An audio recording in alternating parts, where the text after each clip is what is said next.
Yeah, so the quick version is my name is Drew Shore. Grew up in Denver, Colorado. Played hockey for my entire life. Was fortunate enough to play 10 or 11 years professionally. I spent 5 or 6 of those years in the NHL, a couple years in Switzerland, and a few in Russia.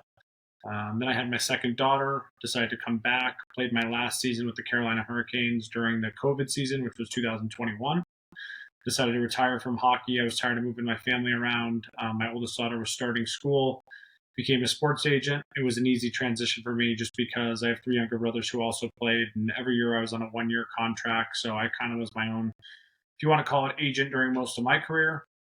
Joined a big company called Wasserman out of LA, which was an amazing experience. Recently left Wasserman to start my own hockey agency in those 3 or 4 months ago.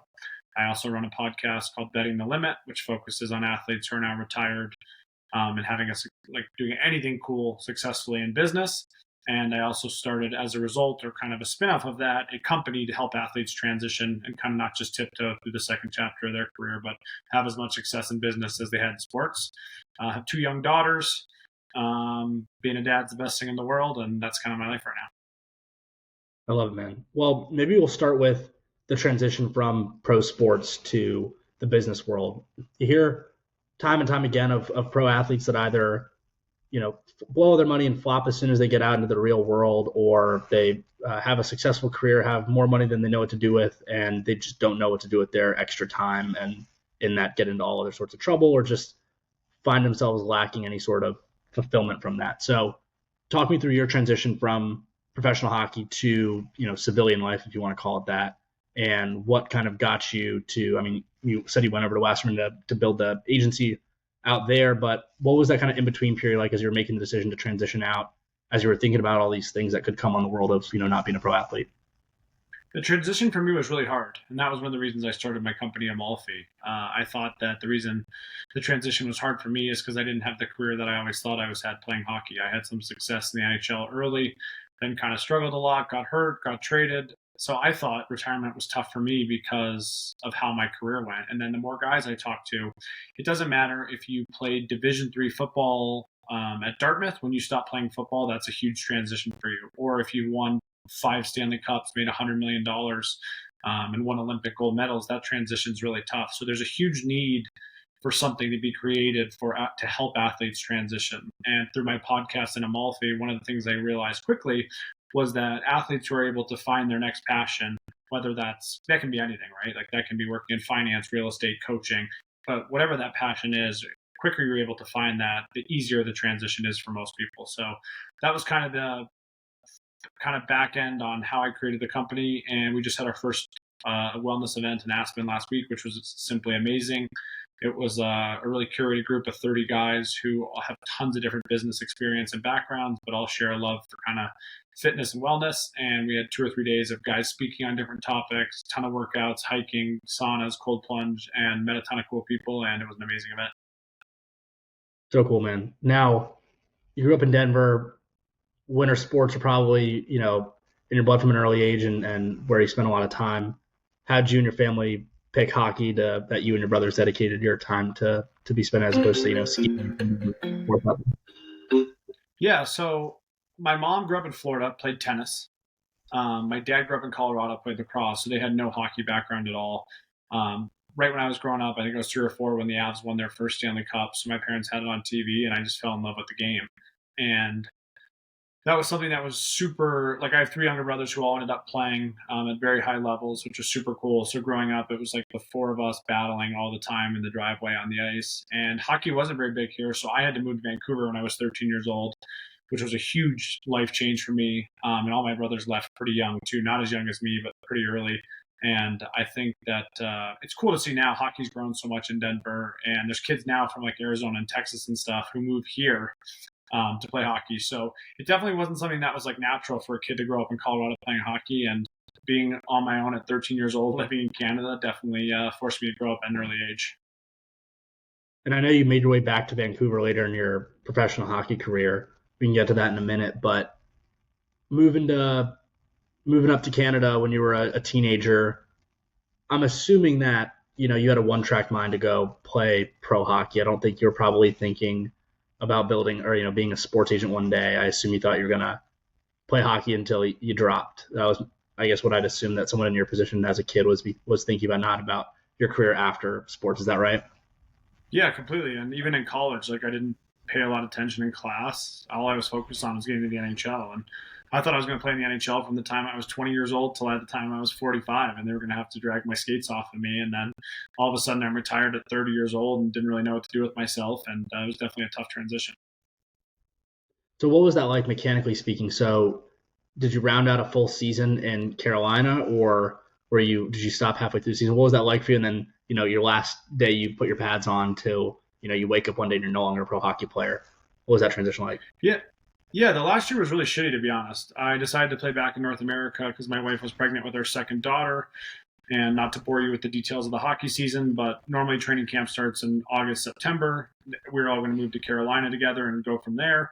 That was the COVID year, so the season didn't start until January that year. By that time, my wife couldn't fly, so I spent a lot of time away from my wife and kids when I was playing hockey in Russia. And then my last sign in North America to be with them, and then due to everything that was going on in the world, I was pretty much on my own in Carolina for a lot of months. And that gave me a lot of time and thinking to do. And I just kind of felt like it was the time after I put my family through so much, moving and living in different cities and stuff like that. It was time to make kind of a decision to be done moving around and take a little bit more control of where we live and how things are done. And like I said, the last year was weird because it was like half that year we played with no fans.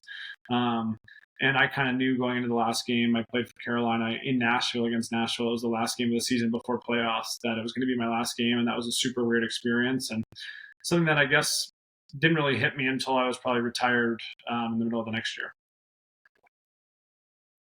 I want to dive into that next step in a moment, but before I do, I'd be curious about your time in Russia. The all that my perspective is what you see on social media, the mainstream media.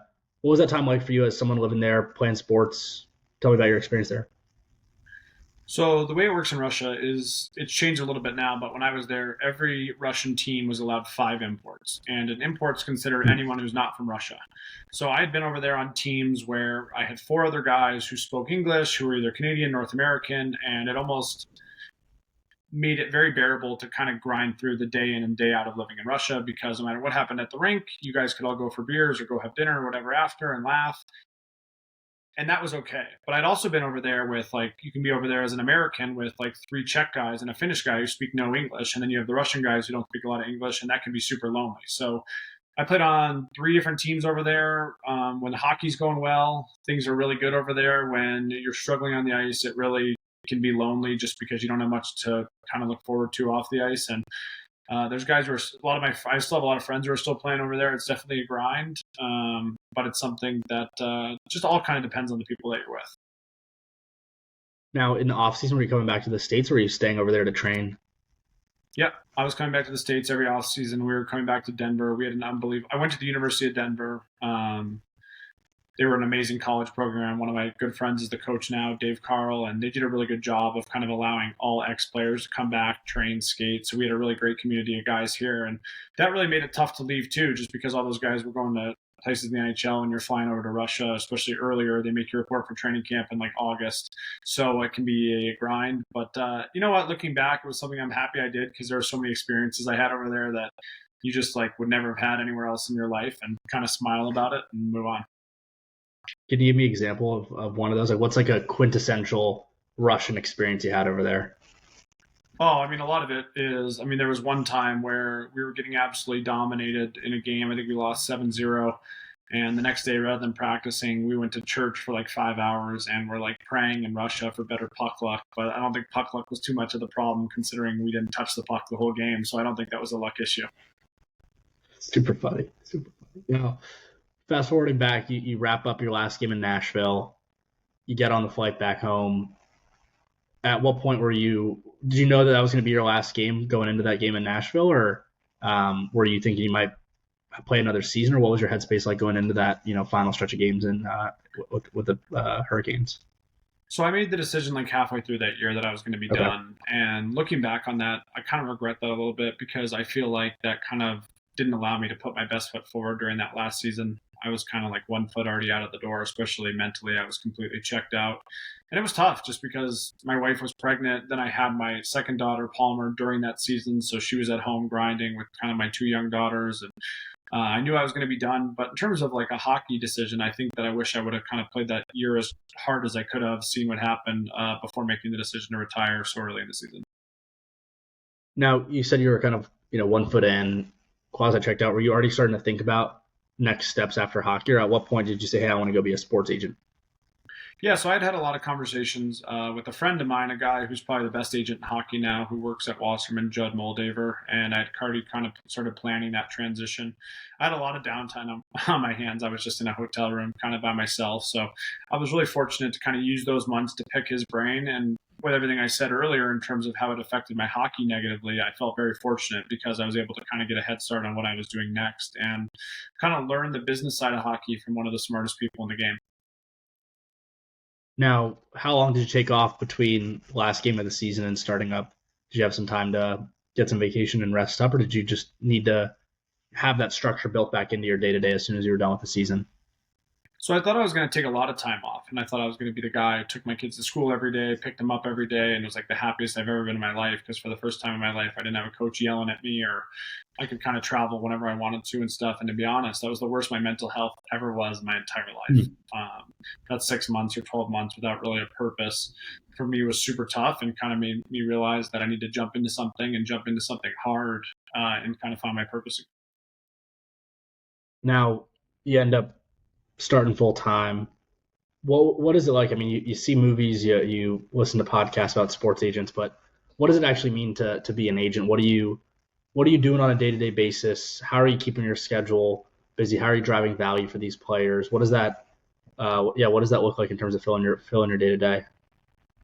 Well, I think the one benefit for me as an agent is I was just so recently in the game. So I think that like a lot of agents or some of the best agents in hockey were guys who kind of never played or played such a long time ago that they kind of forget some of the day in day out things that guys are going through. And I think that's a huge value that I bring. But also too, with like between my podcast and then what I'm really passionate about with the Malfi, my days are slam busy. So I got a lot of stuff going on, but like I said, I have a little bit of ADD, so it's exactly. I feel like I have more of a purpose now than when I first retired, and I'm excited to get up and get after it. Now, at what point when you were in starting at Wasserman did you decide to start betting the limit? Was there a lull period between the two, or did you start immediately with that? I started that a little bit later, a couple years, and it was just something that like I really personally wanted to sit down with guys who were able to make that transition really successfully and kind of pick their brain.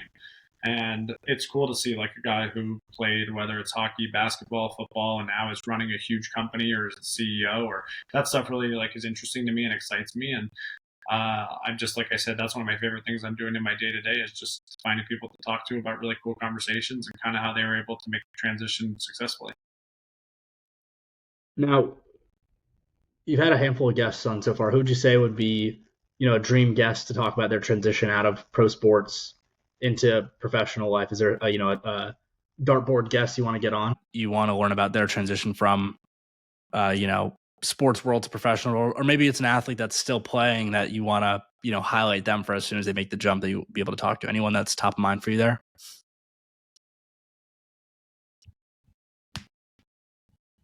That's a tough question. There's a lot of guys.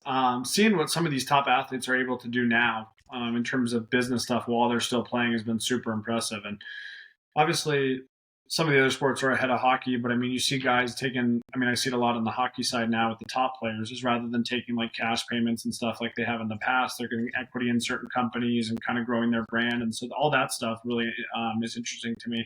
It would definitely probably be I got to go to the CNBC boardroom event that Kevin Durant and Rich Kleiman put on a couple weeks ago in LA, and I'd probably sit down with those guys and just kind of pick their brains on how they've been able to build kind of this media empire. And I think he was also a super early investor in Coinbase and some of that other stuff. And I think one of the reasons I even heard him talk about on a podcast that he decided to sign with Golden State was kind of just being in that kind of tech bubble, or whatever you want to call it, that he was during those years, and that allowed him to get access to some really cool companies early. I didn't realize that was the case. That's super interesting. Yeah, that boardroom pairing between Katie and Rich is pretty unbelievable, and I feel like we're going to see more and more relationships like that between athlete and business partner moving forward, especially at that caliber because I feel like there's probably just so much, mind share that goes to some of these athletes that don't have a good partner where they're having to juggle and wear a bunch of different hats, but having the right partner to help,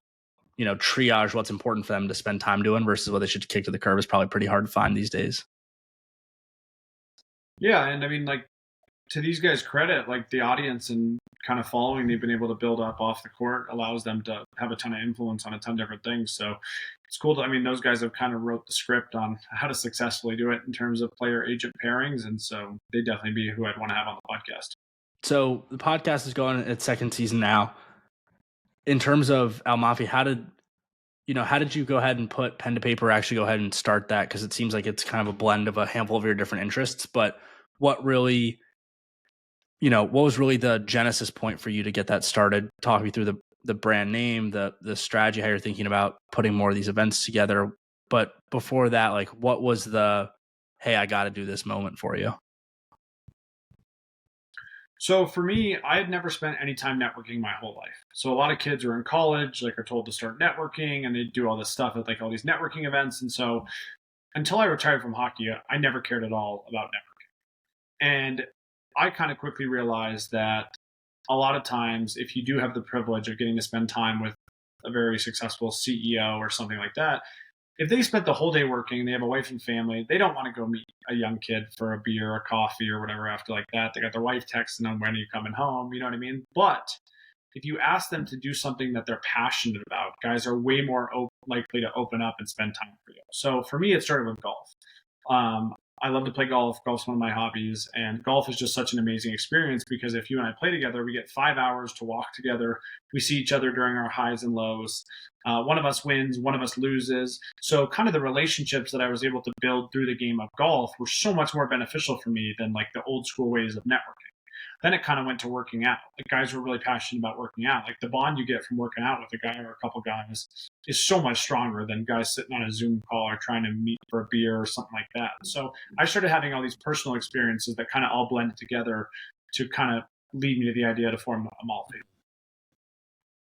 Love the point on golf. I couldn't agree more. I've been playing for a long time, and I've never thought about it as succinctly as you just outlined, which is you see people in, their highest of highs and lowest of lows, and explaining golf to people that don't play, it's interesting, especially when you're riding in the cart. It's this very long form discussion, but it's usually not. It's, in my experiences at least, it's very much siloed to one topic, because by the time you like get in the cart, you get to the first shot, and just you only really have like 30 minutes of standing conversation, but it's just cut up between 4 hours as you're getting in and out of carts and going to your shots. And so it's such a good way to get to know someone. I feel like I've, gotten a even deeper level of friendships with the people I get on the course with, just because you have that time, especially out in nature. And also usually the phone's put away if you have music playing or focus on the course. So couldn't agree more.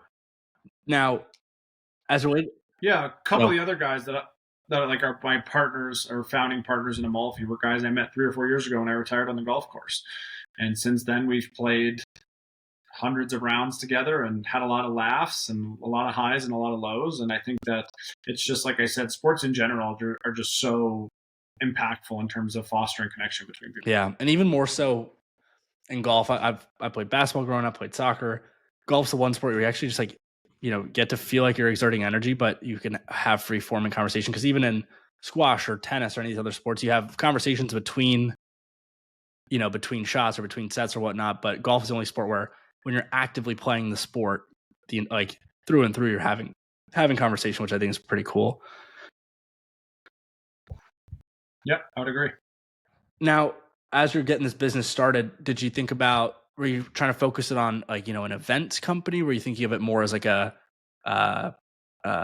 social club? How are you thinking about forming this? I was thinking of it more as a community that kind of sits at the intersection of sports and business. And I think how we're going to grow this community is by having these world-class summits. So I think, like I kind of alluding to the week we had last week, it was 30 guys who love to work out, love business, and are super passionate about kind of like the future of the longevity and wellness space. So I think creating these summits that are super high end and super impactful around people's passions will draw people into the community. And then once people are part of the community, the potential is endless. Now, you just wrapped up the first one. What do you think went well? What do you think you want to improve on for the next one? I thought it was probably a 9 out of 10. I think that I learned personally something from every single person there. I think that was the coolest thing. As like I alluded to, we had such a diverse group of people there that I think I had one takeaway from every single person in the group. And I think a lot of people had similar feedback. I think that just from a timing standpoint and a logistics standpoint, we could have done a couple things differently. That was on me. I'd never really been responsible for doing an event, but there were a couple times where we did this amazing hike. We did the Maroon Bells hike, which is one of the coolest hikes in the world. We got back and we had like 7 minutes at the hotel before we had to start walking to like the next workout. So, I mean, I think if people would have enjoyed a little bit of downtime to relax and have a snack or something like that. So there were a couple small logistic things, but other than that, I thought it was went as well as it could have. Do you have the next one in the works yet, or are you taking some time to debrief from this one still?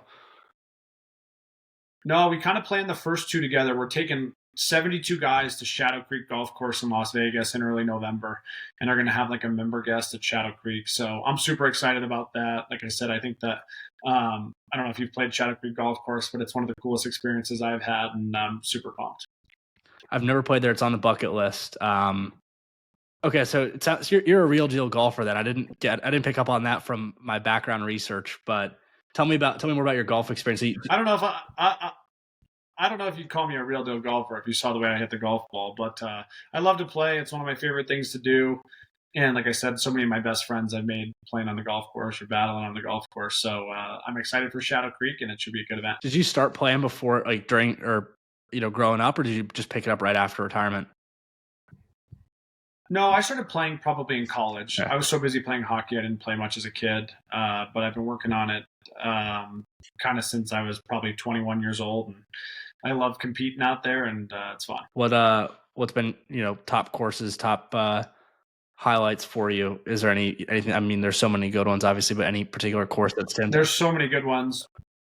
Shadow Creek is up there for sure. A couple of the other guys who are founding partners in Amalfi took me to Pebble Beach and Spyglass and stuff up there last April. That was awesome. Probably I would put Pebble Beach and Shadow Creek kind of up there in my probably top list. Very reasonable tops for many people. I'm sure that's a pretty stacked list there. Now, as you think about build Almafi further, do you think you're gonna cap it to these exclusive events? What are you thinking about from a vision board perspective as you're looking at the business in 25? Do you want to do more tight knit community type of events? Are you looking to do broader like TEDx style conferences? What excites you about the future of growing this community?